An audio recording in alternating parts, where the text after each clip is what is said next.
You have gotten legal notices, you have gotten involved in a lot of Instagram controversies, and that is particularly for baby names. On Instagram, there are accounts with millions of followers, and these accounts claim to be astrologers, they claim to be tarot readers, they claim to be palmists, they claim to be healers.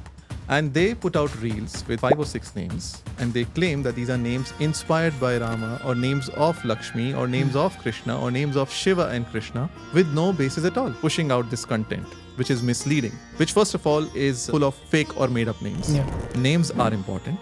In the Indian tradition, names are very important. In fact, the whole naming ceremony is a samskara. It's a namakarana samskara. And there are elaborate guidelines around that samskara, how it should be performed, how a child should be named, when a child should be named, what sort of a name should be given, how many names should be given. There are multiple names. So a child at whose birth there was the Kritika nakshatra, he would be protected by Kritika or Agni throughout his life. That was the belief, and that belief is still there. So we name people after the nakshatra or the deity of the nakshatra. So somebody born with the Kritika nakshatra would be named Kartika or Agni Sharma or Agneya. There are some accounts on Instagram, they have blocked me and they copy my content. I have issues because people are getting misled. You don't specify any sources and you have following in millions. So if you put out misleading content, then somebody should call you out. Puts out any random name or random word and says this is a name of Radha or Krishna without any basis, then obviously that's wrong and misleading. For your millions of followers, you are saying, I don't know where these names are from. I created them on my own experience. Why are you behind all of these big names?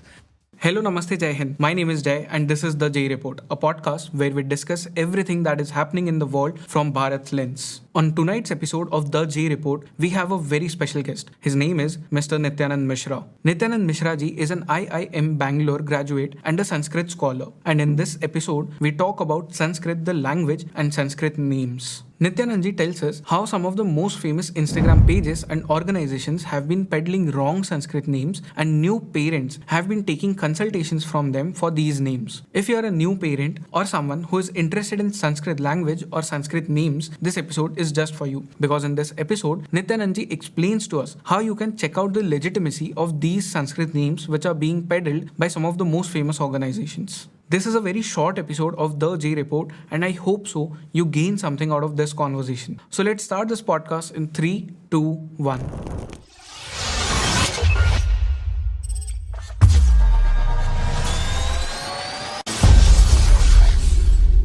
Nityanand sir, you're welcome on this special podcast, English podcast. It's called The J Report.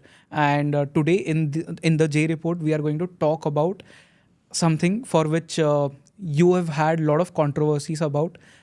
Firstly, it is you have gotten legal notices, you have gotten involved in a lot of Instagram controversies, and that is particularly for baby names. Correct. So firstly, sir, welcome on the show. Thank you. Glad to be here. So let's talk about what is happening on Instagram. Why are you behind all of these big names who keep suggesting Sanskrit baby names for new parents and everything? Why are you behind them, sir? Because nobody else is behind them and they're filling fake information. So on Instagram, you wouldn't believe this, or maybe you would. On Instagram, there are accounts with millions of followers, and these accounts claim to be astrologers, they claim to be tarot readers, they claim to be palmists, they claim to be healers. And they put out reels with 5 or 6 names, and they claim that these are names inspired by Rama, or names of Lakshmi, or names of Krishna, or names of Shiva and Krishna, with no basis at all. They don't specify what language the name is in. They don't specify the source of the name. They don't specify the meaning of the name. And they don't even vouch for the accuracy of these names. So if you're pushing out this content, which is misleading, which first of all is full of fake or made up names. Yeah. And I say fake names, a lot of people take objection to this term, fake. People ask me, how can you call them fake names? I say they are fake names because no language is specified, no source is specified, and no meaning is given for many of these names. So how can you associate any random word with a Hindu deity and play on the feelings of your channel's audience? And then these people can keep these names for their children. So this is misleading content. This content needs to be checked. This content needs to be contradicted. Yeah.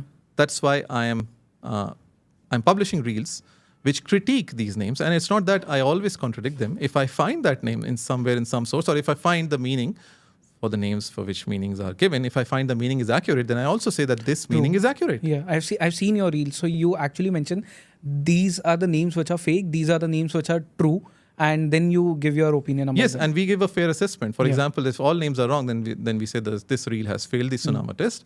If let's say 3 out of 7 names are correct, then we say this reel has passed the test with 3rd division. So, and sometimes all the names are correct, especially when they are copied from a reel such as mine. So there are some accounts on Instagram. They have blocked me and they copy my content. Right. They omit the sources. But then what are the common names, names which are fake? Like, let's talk about Shivji. Which are the names which people usually recommend, but those are fake? A lot of names. For example, Krishiv. They say it's a name of Krishna and Shiva. It's a portmanteau. Okay. And such portmanteaus don't work in Sanskrit. Krishna and Shiva will not be called Krishiv in Sanskrit or in any other Indian language. For example, let's say somebody says Sia is a name of Sita. It is correct. Sia is a name in Hindi or Avadhi of Devi Sita. I will not contradict that content. I will not say it is wrong.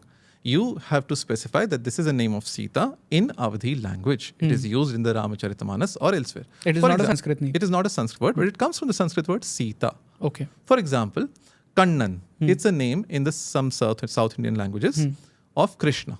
It comes from the word Krishna. So if you say Kannan is a name of Krishna, I will not object to that. Yeah. For example, there's a name Ajinkya. It's a name in Maharashtra. Ajinkya Rahane. Ajinkya means he who cannot be defeated. It is a Marathi word. It is not a Sanskrit name.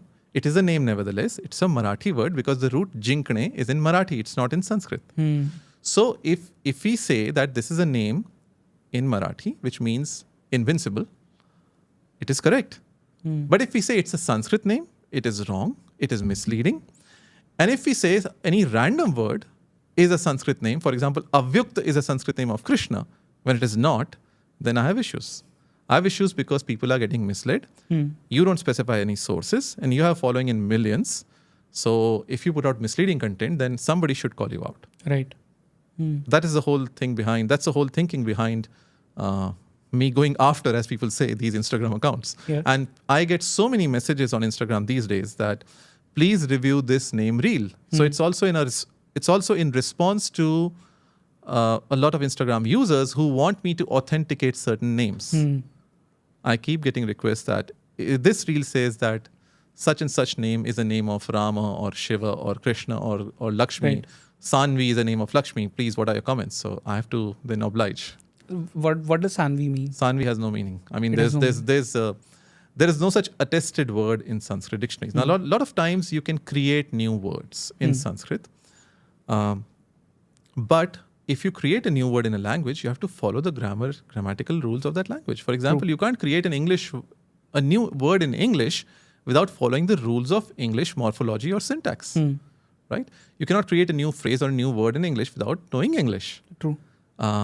If we create a new word, let's say it's borrowed from another language, it has to be, some suffix has to be added or it has to be anglicized. Correct. Right? Similarly, how languages borrow words from other languages, they use the rules of the native language to change the word from the original language. For example, there are certain words which have come to Hindi from Arabic, Persian, and they have been changed or modified. Are there any examples? Many examples. The bazaar word, the word bazaar comes from Persian, and bazaar becomes bazaar in Hindi. The word bazaru is a Hindi word in which the u suffix from Hindi is added to it. Okay.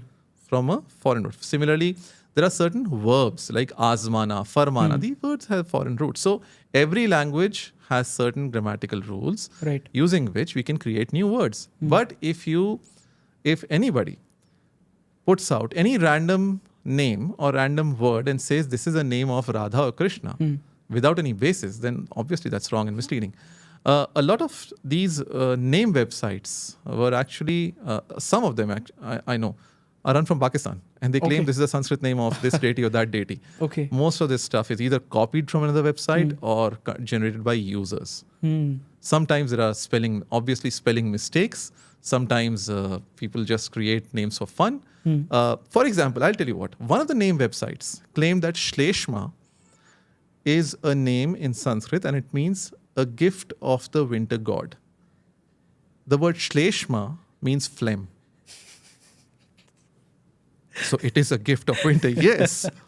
But is that a name? So there are people who are having who are having fun at the expense of parents naming their children. It's not funny. If somebody names their children thinking that this is a good word when in fact it's not, then it's not. There was this one other name as well, right? Which meant something like ant or something. I heard you speaking about that on one other podcast. Yes. So Maksharth. Yeah. Somebody says Maksharth is, I forget the meaning that they gave, but Maksharth means, Maksh means something associated with the insects or, the houseflies. Yeah. So something on which houseflies would come and sit is Maksharth. And they say that it's about mother's love or something. So a lot of these websites and now Instagram accounts copy paste stuff and they peddle such fake information, and there's a need to check them. There's a need for us to stand up and ask them, do you or do you not vouch for the information that you provide on your pages? For example, there's a very popular account on Instagram, and they messaged me once. I made a few videos critiquing their content. So the first response was they blocked me. And then this account messages me, and I'll read out the message for your viewers. So the person said, "Dear sir, I kindly request that in my Reels captions, I specify that these names are modern and not derived from Sanskrit scriptures. Thus, I would appreciate if you refrain from creating any fake names content from my videos, as I may need to take further action if this occurs. I truly admire your content. I hope for the same respect towards mine. Thank you for your understanding." And what's their disclaimer on their Reels? They have added their disclaimer now after I called out their Reels in public. The disclaimer reads, name mentioned in this Reel, not names, name mentioned in this Reel are made on my own experience, which can fit this modern world and have some good meaning. I don't claim to be these words are on Sanskrit based. So I think they've used ChatGPT or to translate Hindi into English. But they're saying, I don't vouch for the accuracy of my own content. How stupid is that? For your millions of followers, you are saying, I don't know where these names are from. I've created them on my own experience. And you don't specify, they're not specifying which language these names are from. They're not specifying what is their source, but they're saying it's not based on Sanskrit. Right. Well, and to that person, it's a popular account on Instagram, I asked, I wrote back to them saying, you do not specify either the language or source for either of the names or the meanings. If the language and source of these names and meanings are known to you, they should be mentioned. Your followers have a right to know. If they are not known to you, you should have a disclaimer saying that I do not know which language these names are from, and I do not know what is the source of these meanings. Right. If they don't put that out, then they are misleading people. Then I said, you say that the names are based on your experience, but you don't clarify if you have come up with these names yourself or you have sourced them from somewhere else. If you have coined these names yourself, your disclaimer should clearly mention that I have created these names. And if you have sourced them from somewhere else, your disclaimer should have the source. For example, I now create name reels. And with every name, I have a source which says this name is from this mantra of the Rig Veda, or this name is from this verse of the Mahabharata or the Ramayana. That is how we should present accurate information. After all, people are going to name their children after this, and we are responsible. If somebody names their child and I have given the name, then I am responsible in a way for that name. So it is my responsibility to ensure that any name with the meaning that I publish on my Instagram page is properly sourced, the meaning is correct, it can be validated with a dictionary, and it can be checked with the original source. Right. So it's the responsibility of the content creator to not mislead their followers. Then I said, in your reel covers, you claim that these names are based on Rama or Shiva or Hindu gods and goddesses. On what basis do you make such a claim? That these names are based on Radharani or Rama or Krishna. What is the basis? If there is no basis, then your disclaimer should mention, I have no idea why these are names of Rama. Then I said, most importantly, do you vouch for the accuracy of the names and their meanings? If so, I have a right to question and criticize your content. Right. If not, then your disclaimer should mention that you do not vouch for the accuracy of the names or the meanings. And then, of course, when they brought up they may need to take further action, then and the same thing I mentioned to the other firm in Surat, which sent me a legal notice, a poorly drafted legal notice, obviously, which was written using ChatGPT. I said that under Section 51(1)(a)(2) of the Indian Copyright Act 1957, any fair use of content or source material for the purpose of review or criticism is not an infringement of copyright. True. So if I am critiquing a book, or if I'm reviewing a book, or if I'm reviewing a movie, or if I'm reviewing a name reel, a fair use, for example, a partial screenshot to put to give the right context. True. And to criticize it is not an infringement of copyright. So you have no basis to say that I have violated your copyright, and you can sue me. If you want to sue me, please do it. So could you relay some of the names that they were peddling, which they might have said this is something which is Rama's name, but it wasn't? Of course, there's a Jyotishi on Instagram, very popular, Astro Arun Pandit. I'll take the name now. He runs a popular YouTube channel also. I think the laugh says that he's been a guest on your show, but as a neutral platform, you should not edit out this name. So Astro Arun Pandit said that Ranch is a name of Rama in one of the reels, and I called it out, and he blocked me on Instagram. So yeah, that's also what happens. They'll pick up any name and they'll say that this is the name of Rama or Krishna or Shiva. Okay. So what does Ranch mean exactly? There's no such word in Sanskrit or Hindi. So it means nothing. As per any standard dictionary, there is no such word in Sanskrit or Hindi. Okay. So how can you say that this is the name of Rama? Like in which work, in which Ramayana? Let's say if you find it in some Ramayana, then you should mention it, right? Right. But then, so why do names matter so much when there's this very famous saying that what is in the name, right? Yes. And then there's Elon Musk who names his kids 1, 2, 3, 4, something like numbers. X hash or whatever. Yeah, exactly. Yeah. Okay. So first of all, the saying that what's in a name, a rose by any other name would smell all the same. It's a paraphrase of lines by Shakespeare in Romeo and Juliet. And there the context is that Juliet tells Romeo that because of your last name, there is enmity in my family, within our families. So if you give up your last name, then the problem will be solved. And then she says, what's in a name? So leave your last name. Yeah. She's not talking about the first name. She's talking about the family name, firstly. Secondly, it's a lover telling her paramour that please give up your name so that there's no further enmity between our families. So that's the context. Names are important. In the Indian tradition, names are very important. In fact, the whole naming ceremony is a samskara. It's a namakarana samskara. And there are elaborate guidelines around that samskara, how it should be performed, how a child should be named, when a child should be named, what sort of a name should be given, how many names should be given. There are multiple names in use. Multiple names. Multiple names. Okay. So even Dharma Sindhu, a medieval Sanskrit text on Dharma, it talks about 4 names. Masa Nama, Nakshatra Nama, Vyavahara Nama, and Devata Nama. Could you elaborate all of them? Yeah, so Devata Nama is based after the Kula Devata, the family deity. Masa Nama is after the month, the lunar month in which a child is born, Chaitra, Vaishakha, Jyeshtha, Ashadha, etc. And the Nakshatra Nama is related to the asterism or the nakshatra during which a child is born. And the Vyavahara Nama is the public name. Okay. It's a common name. Similarly, Sayanacharya in his commentary on the Rig Veda says there are 4 types of names. The names are Guhya Nama, Prakasha Nama, Nakshatra Nama, and Yajna Nama. The Guhya Nama is kind of a secret name, which is known only to the family. The Prakasha Nama is the public name. The Nakshatra Nama is based on the nakshatra. And the Yajna Nama is based on a Yajna, like a Somayaga. Somebody who performs a Somayaga becomes a Somayaji. Somebody who performs a Vajpayee Yagya becomes a Vajpayee.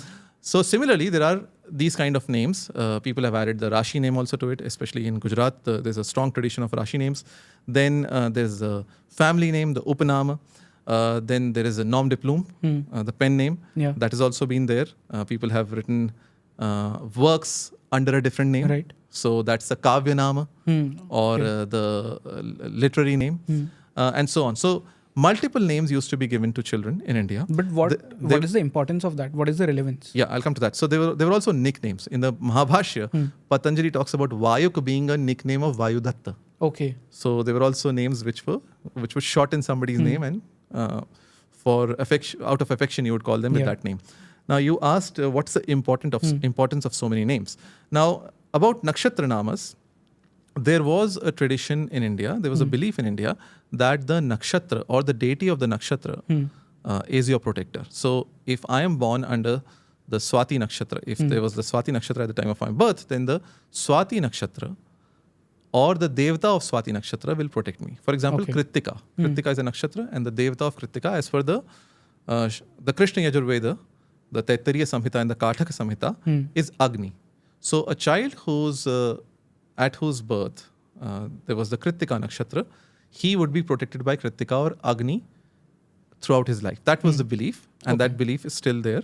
So we name people after the nakshatra or the deity of the nakshatra. So somebody born with the Kritika nakshatra would be named Kartika or Agni Sharma or Agneya. Interestingly, Skanda Kartikeya, his name is Agneya. Yes. So this was the rationale behind the nakshatra nama. The Guhya nama was mostly out of to be used in the time of crisis. So if your family is in some crisis, then you could use the Guhya nama, a secret name, which would be protected from everybody else. The Prakash Nam was for everybody's use. And the Yajna Nam was an honorific or something which you achieve. For example, even today, we say somebody who has achieved a lot in life, we give them a name. For example, Chhatrapati Shivaji Maharaj. He has been given the name the honorific Chhatrapati and Hindavi Samrajya Samsthapak, and so on. So all these kind of names, Govipra Pratipalak, these are names which are, or honors which are given to Chhatrapati Shivaji Maharaj. So this was all out of an acute observation of how a person may be referred to in different situations at different times in his life. And out of the belief that the nakshatra guides or protects the child. Similarly, you have names like Pushyamitra, which means he whose friend is the Pushya. Constellation. Tishya Rakshita, name of the third, I'm not sure which queen, but one of the queens of Ashoka.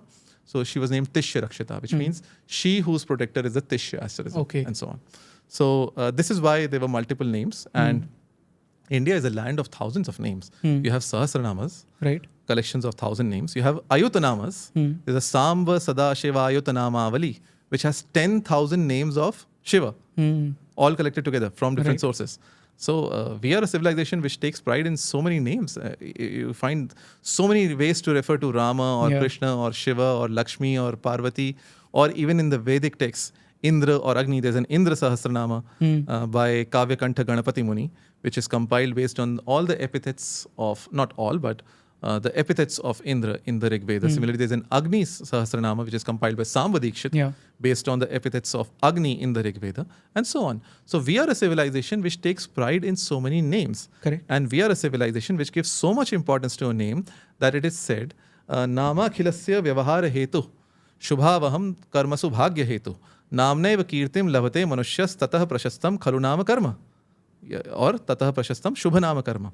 So, Nam Akhilasya Vyavaharasya Hetu. Naam is or a name is it's the cause for all your actions. It's a means of all practical life. Nobody can address you without your name. So it is the means of all your actions. Shubhavaham, it is auspicious. It brings you auspiciousness. And Karma Subhagya Hetu. It was believed that a name is the cause for prosperity and auspiciousness. And then Namnaiva Kirtim Lavate Manusya. A man attains fame only through his name. That is true. It is the name by which you are known to the world.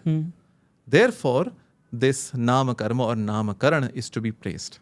So these were the reasons behind such importance given to names in the Indian tradition. And even today, all these Instagram experts, the Jyotishis, the astrologers, the tarot readers, the healers, the palmists, whenever they present a name reel, they'll put up an image of Shiva or Parvati or Vishnu or Lakshmi or Rama or Krishna. Why? Because a name is so important that we want to name our children after a deity. So that importance of name in Indian culture, it's still there. Yeah. That respect towards deities is still there. In the olden times, we used to name children after, not directly after a deity, but protected by or given by a deity. For example, the name of the author of the Padamanjari commentary on the Kashika. So Kashika has two commentaries.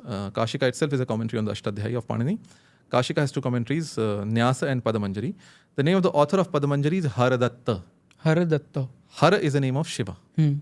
And Datta means given by. So Haradatta means given by Lord Shiva. Okay. It's like this child was a gift from Lord Shiva. Okay. Similarly, Ramadatta, Krishna Datta, Haridatta, Ambika Datta.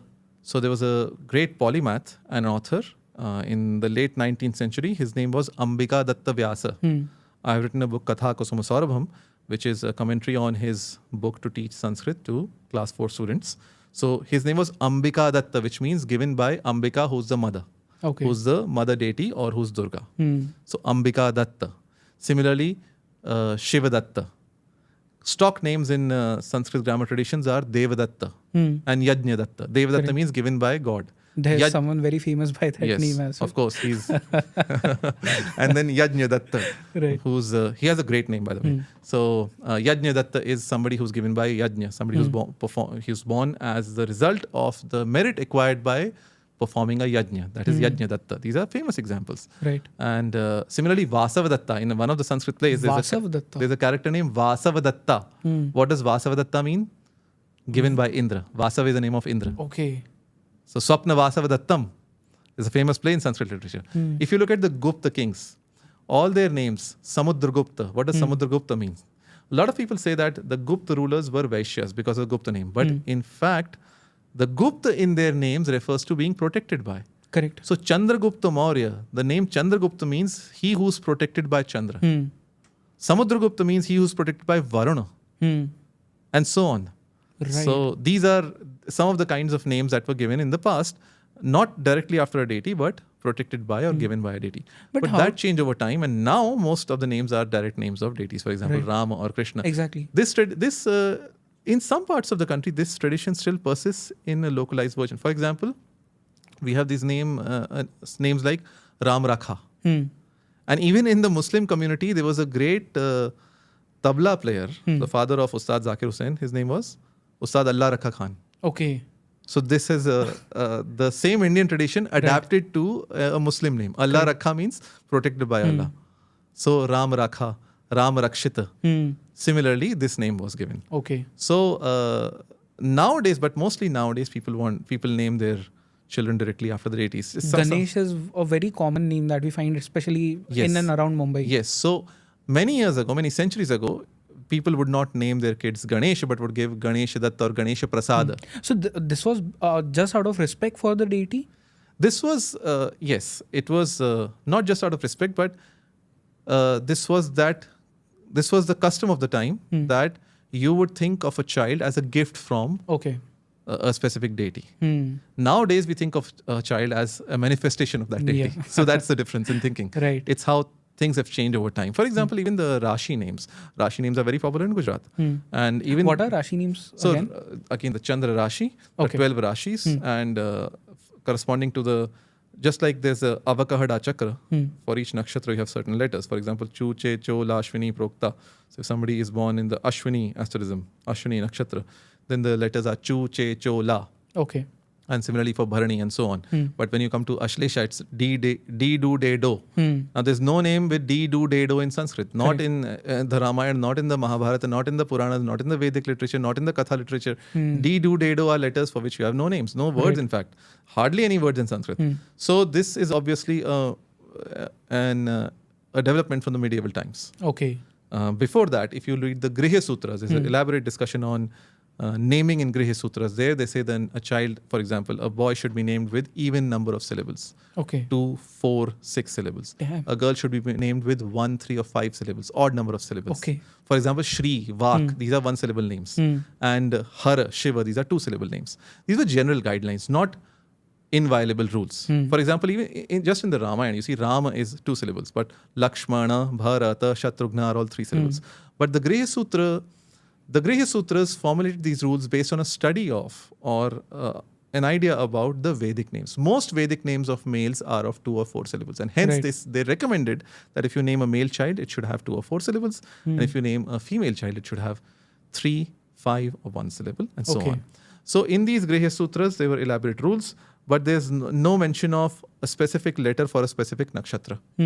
And there the guideline was that a name should start with the 3rd, 4th, or 5th syllable of each varga, the sparsha consonants like ka, kha, ga, gha, nga, till ma. So a name should start with either ga or gha, or ja or jha, or da or dha, or da, dha, na, or ba, bha, and ma. Okay. And it should have one of the yara lavas in between. And for a male child, it should end in a visarga.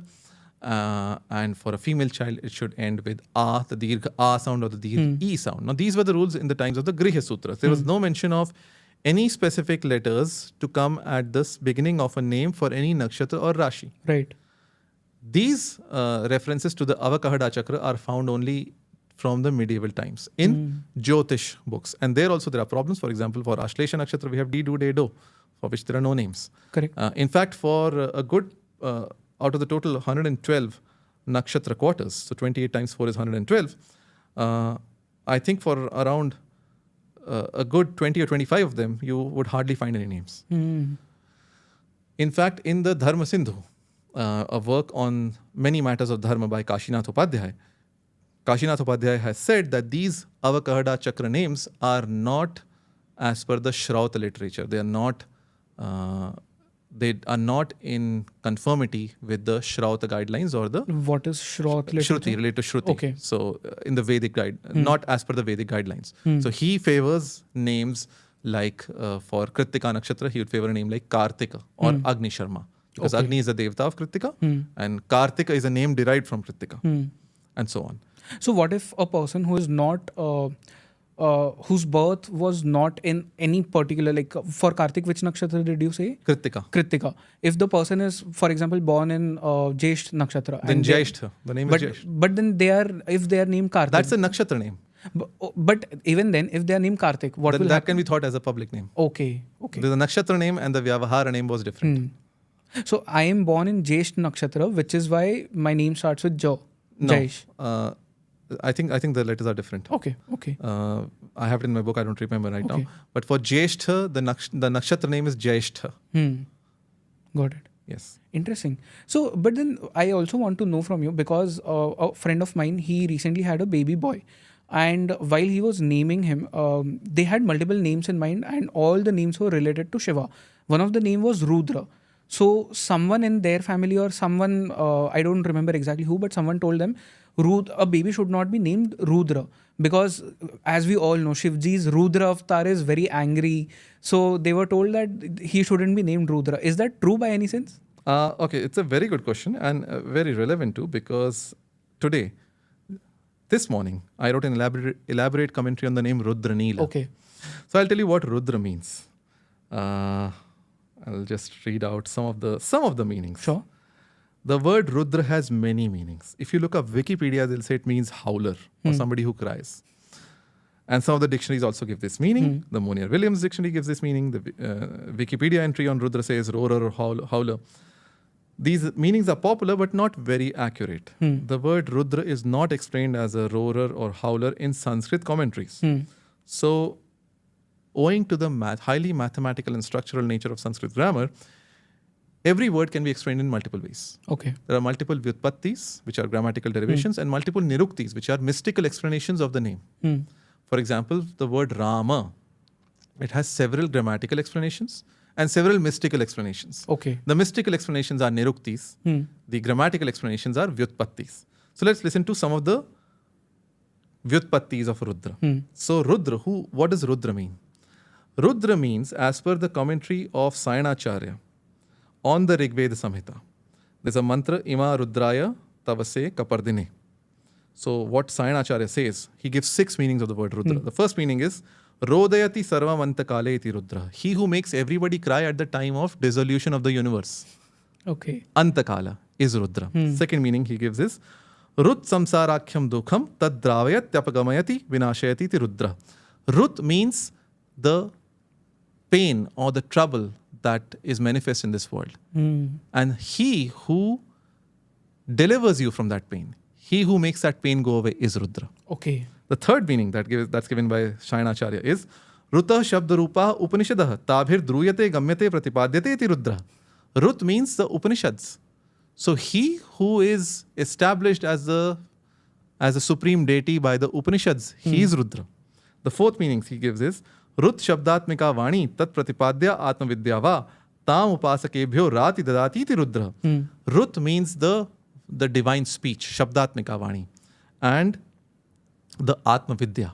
He who is the bestower of Atmavidya, he who gives the Atmavidya is Rudra. The fifth meaning that Sayanacharya gives is Rut is Andhakara. Rut Andhakaradi Tad Drinati Vidarayati Rudra. He who destroys darkness or ignorance is Rudra. Okay. And the sixth meaning that Sayanacharya says is based on the Taittiriya Samhita of the Krishna Yajurveda, where Agni took the form of, took for himself the riches kept in his custody by the gods. And when the Devas conquered the Asuras, they searched for Agni and then took back their riches. So Agni cried, and that's why Agni was called Rudra. This is cited by Sayanacharya. And then these are just 6 out of the 18 meanings of the word Rudra that I know. Okay. Based on different Vyutpattis and Niruktis. So when often we focus on only one meaning, when in our own Sanskrit literature, in the rich commentarial tradition, for example, the Srimad Bhagavata, it is said to have 18,000 verses. Now there are 32, maybe many more, 32 commentaries on Srimad Bhagavata in Sanskrit. And each commentary is 5 or 10 times longer than the original verse, the commentary on each verse. So the amount of commentarial literature in Sanskrit is unparalleled. Correct. And the way every word is explained in multiple ways, that is the true richness and essence of a name. The word Rama, the word Krishna, the word Shiva, the word Rudra, the word Indra, the word Agni can be explained in so many different ways. I have a book, the Om Mala, which explains 108 groups of meanings of the word Om. And there's also a Pranava Sahasranama, 1,000 names of Om. So there are 1,000 names for Om. Yes, there's a Pranava Sahasranama. Okay. So talk about names, Interesting. Then why do people get so confused while naming their babies? Because today we have stopped reading everything. We have stopped reading books. We have stopped reading journals. We have stopped reading informed articles, and our attention span has shrunk down to 60 seconds. Which is why we rely on reels for any information. Which is why we rely on reels. Now, also, in older times, what used to happen was a name was usually given by an acharya or a guru or a family elder. Right. The acharya or guru would definitely be well versed in Sanskrit or the Shastras, and the family elder would be either well versed in Sanskrit or Shastras, or in Marathi, or in Telugu, or in Hindi, or in Bangla, and would give a name which was somewhere attested in a great literary work, or in a dictionary, or in some Shastra. So that was the case earlier. Now we have nuclear families. We have people living abroad. We have NRIs. We have people living as DINK families, double income, no kids families, and they are cut off from their family traditions, they are cut off from their roots. And what do they have? They don't have a guru or acharya to name a child. They don't have access to a family elder to name a child. So they don't read, they don't buy dictionaries. They are not in the habit of reading literature. So what's the easiest way to look for names? Instagram, 60 seconds. So the place of acharyas has been taken by these influencers. Taken up by these fake influencers who peddle fake information and who do not vouch for the accuracy of that information, and who give legal notices to people who correct them. Interesting. And we are going to disrupt this space. So please watch out as we disrupt each one of them. So I really want to know from you, what does Jalaram mean? Jalaram is the name of a saint. But what does it mean? I won't say I know right now, because I'll have to find out. Because it's a Gujarati name. As you said, the names are given by Acharya. So the name I was given was Jalaram by the family Acharya. But in the modern world, I would never use that name for myself, because it's not a Sanskrit name. It's a Gujarati name. Yeah. And it's too old school. Like, I wouldn't use Jalaram. But would you use Jayarama? Probably yes. Sanskrit names are never old school. They never. Just yesterday, I suggested somebody the name Jayaditya, and they were impressed. It's a good name. So Jayaditya is a name which is the victorious Aditya. Jayaditya, the reference to Jayaditya is found in our Puranas. I hope the kid becomes a politician. I would love to have a PM named Now, Jayaditya. think about Jyotiraditya Scindia. It is such a lovely name found in the Vishnu Sahasranama. Look at some king names from the kings of Rig Veda or the kings of even historical kings. Parantaka. There was a king in the south known as Parantaka. What does Parantaka mean? Destroyer of enemies. Damn. Arinjaya, he who conquers enemies. Ripunjaya, he who conquers enemies. Such royal touch in these names. Why did Dilip name his son Raghu? Now, let's come back to the thought that should go in the mind of a parent when they name their child. So this is described beautifully by Kalidasa in the Raghuvamsha. So what he says is, श्रुतस्य आयादयमन्तमर्भकस्तथा परेषां युधि चेति पार्थिवः अवेक्ष्य धातोर्गमनार्थमर्थविच्चकार नाम्ना रघुमात्मसंभवम्. So I'll sing it for you. श्रुतस्य आयादयमन्तमर्भकस्तथा परेषां युधि चेति पार्थिवः अवेक्ष्य धातोर्गमनार्थमर्थविच्चकार नाम्ना रघुमात्मसंभवम्. What he says is, Dilip thought about his child that may my child complete all the Vedic studies. So may he go till the very end of the Vedic studies. Shrutasya ayat ayamantam arbhakas. May my child master every Vedic mantra. And then he said, may he finish off every enemy on the battlefield. Tatha paresham yudhi cheti parthiva. So thinking this, and what name could symbolize this? Somebody who goes to the very end. Somebody who keeps moving keeps moving until they attain the end of success, until they end their journey. So he said, Aveksha dhator gamanarthamarthavit chakaranamna raghumatma samam. So he thought about what root symbolizes this idea of moving, and that root is lag. So langhate, that is to leap over or to go. And therefore he named his son Raghu, because the words Laghu and Raghu mean the same, which is somebody who's swiftly moving, who's eternally moving, who moves or who goes till the end of learning, who goes till the end of every enemy on the battlefield. So this was what was in the mind of Dilip as per the Raghuvamsha of Kalidas. Of course, it is poetry, but it tells you how people named their children during Kalidas's time. That they would think, what qualities should my son or daughter live up to? What qualities should my son or daughter inspire to imbibe? What qualities should my son or daughter be endowed with? And that is how they name their child Raghu or Vijay or Jishnu or Jayatri and so on, or Netri, she who leads. So, sir, I really want to know your opinion about a celebrity who names their child Taimur. Because there was a lot of debate around that name. Is it necessary to have that debate in the modern world where probably Taimur doesn't even mean anything to people now?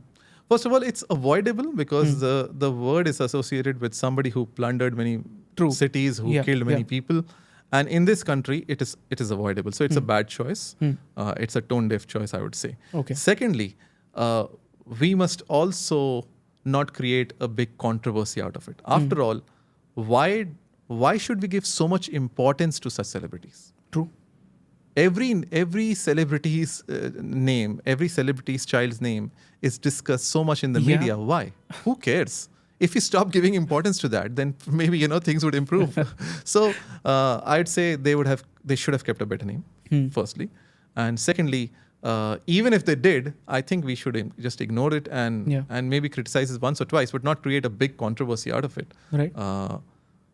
Yes, because you can't stop people from doing stupid things. You can't stop people from smoking. Smoking kills, but people smoke. If people do stupid things, we can't stop them. Somebody calls himself Ravan these days. Now, Ravan is the epitome of evil in Ramayana. Is this a politician that you're talking about? I'm not being specific, but somebody who calls himself Ravan these days, what kind of thinking goes in their mind? The only thinking is probably to outrage certain. But the rationale behind the name Ravan is that he was a big bhakt of Shiva, and this is also why people support Ravan these days. Valmiki says Ravana lok Ravana, Ravano lok Ravana. He made the whole world cry. That is why he was Ravana. So that story is probably a part of the later events, but I have done a video on the name Ravana. And Valmiki himself says Ravana Lok Ravana. He made the whole world cry. That's why he was Ravana. And even if, for example, Duryodhan is actually a good name. Duryodhan is a good name. Yes, Duryodhana. I have heard it was Suyodhan, not Duryodhan. So I'll tell you about this. The Mahabharata has both usages, Suyodhana and Duryodhana. Okay. Both Suyodhana and Duryodhana can be interpreted positively and negatively. Okay. And how? I'll tell you. So the name Duryodhana can mean two things. One is Dukhena Yudhyate iti Duryodhana. He who is difficult to fight against is Duryodhana. Okay. So this way, it is a positive name. He who is a formidable warrior is Duryodhana because it's difficult to fight against him. A lot of people say that if you add the prefix Dur, it becomes a bad thing. But no, Durga. Durga is not a bad name. Right. Dukhena gamyate iti Durga. She who is difficult to achieve or she who is difficult to reach is Durga. That's why a Durga is a fort. Right. And a Durgam, a place, is a place where we can't go easily. So not every name that begins with Dur is a bad name. So what I heard was he was named Suyodhan, and because of his deeds, he got renamed Duryodhan. We don't see the evidence of that in the Mahabharata. In the Mahabharata, there is Suyodhana and Duryodhana. Both names are used hundreds of times. Okay. And something on which I'm working, I'm still trying to see why this is used. But what I've seen is often it is because of metrical constraints. So because the structure of the Anushtup meter is such that you require a short vowel or a long vowel at certain places, a short syllable or long syllable. And so Suyodhana or Duryodhana is used in those contexts. But both names are used, and both names can be interpreted positively and negatively. For example, Duryodhana means he was difficult to fight against, and Duryodhana also means Dushto Yodhana Duryodhana, a bad warrior, an evil warrior. So both meanings are possible. Right. Similarly, Suyodhana means he who is easy to fight against. That means he was not a very strong warrior. And Suyodhana also means Shobhano Yodhana Suyodhana, a good warrior. So the names can be interpreted positively and negatively. In fact, the name Dushasana, etc. are praised in some of our commentaries as these are names which are Kshatriyochita namas. As in? Dushasana means somebody who's difficult to subdue. Okay. Dukhena shasyate iti Dushasana. Somebody who's difficult to control or subdue. That is Dushasana. But also Dushtam Shasanam Yasya. He whose rule is evil. That is also Dushasana. So the meanings are possible, and we don't find any evidence that he was earlier named Duryodhana and later or Suyodhana and later named Duryodhana or vice versa. But both names are found in the Mahabharata. So all these names with Dur, some of these names with Dur we find in the Vishnu Sahasranama also. But still, we don't use the word Duryodhana as a name these days because that name is associated with the character Duryodhana, who's known for his adharma. Which is why names like Ravana, names like Taimur should be avoided. Right. Well, Pakistan names its missiles Ghazni and Ghaznavi because they are probably proud of what they did. But even thinking about a neutral person, are they proud of what people like Ghazni and Ghaznavi did? You know, Gauri, Ghaznavi, these missiles are named.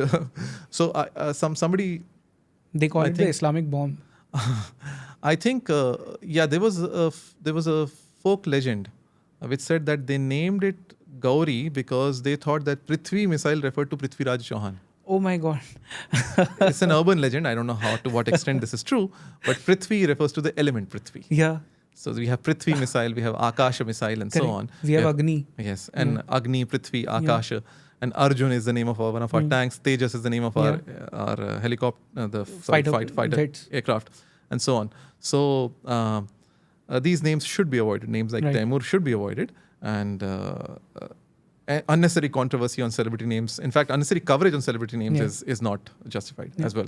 So I'll ask you one last thing for this podcast because a lot of people will watch this and they would there will be a lot of new parents in the audience. They would want to know from you what can they name their child. So 5 baby names, like 5 for boys and 5 for girls. Some uncommon Sanskrit names that they can use. Sure. So let's look at some uncommon Sanskrit names. We'll start with girls.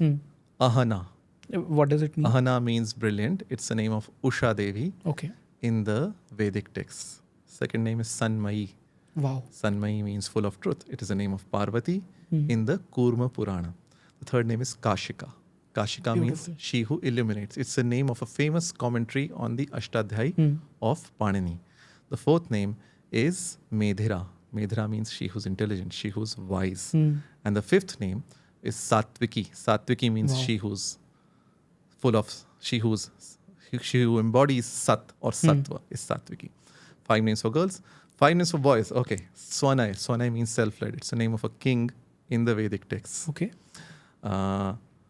Then one of the names that I like a lot is Manomaya. Manomaya is the name of Ganesha. It means he whose mind is very praiseworthy. The third name is Agastya. Agastya is the name of a rishi. Yeah. It's becoming popular these days. One of the famous cricketers named their son Agastya. The fourth one I think of is Vardhishnu. Vardhishnu. Vardhishnu. Wow. This word occurs in the seal of Chhatrapati Shivaji Maharaj. Okay. Pratipachandra lekheva Vardhishnur Vishvandita. Right, yes, Shah yes, yes. Suno Shivasya Isha Mudra Bhadraya Rajate. Yes. Vardhishnu means he who's ever growing. Wow. And the fifth name, as we mentioned, is Jayaditya, It is a the good victorious name. Aditya. Yeah. So there are many such names. In fact, I plan to write the Sonama Sagar, which will have 1 lakh names. Wow. And 1 I lakh plan to names. compile, I want to announce on your podcast today that there is a plan to compile an online, freely accessible database of 1 million Sanskrit names. 1 million Sanskrit names. And that will be done in this lifetime. It'll take years. It'll take 5 years, maybe 10 years, maybe 15 or 20 years. But I'm already thinking about it. Wow. And this will be one database which will have every name with their source and hopefully with the meaning, but at least with the source. Yeah. So whenever I have my own babies, I'll come to you for names because Jayaditya is something which I really loved. So I would come to you for consultations for baby names. Sure. Yeah. But sir, thank you so much for doing this podcast and for educating people about what is going on and how fake names are being peddled as Sanskrit names. I hope so people get to learn something from this podcast. So thank you so much for doing this. It was a pleasure. Thank you.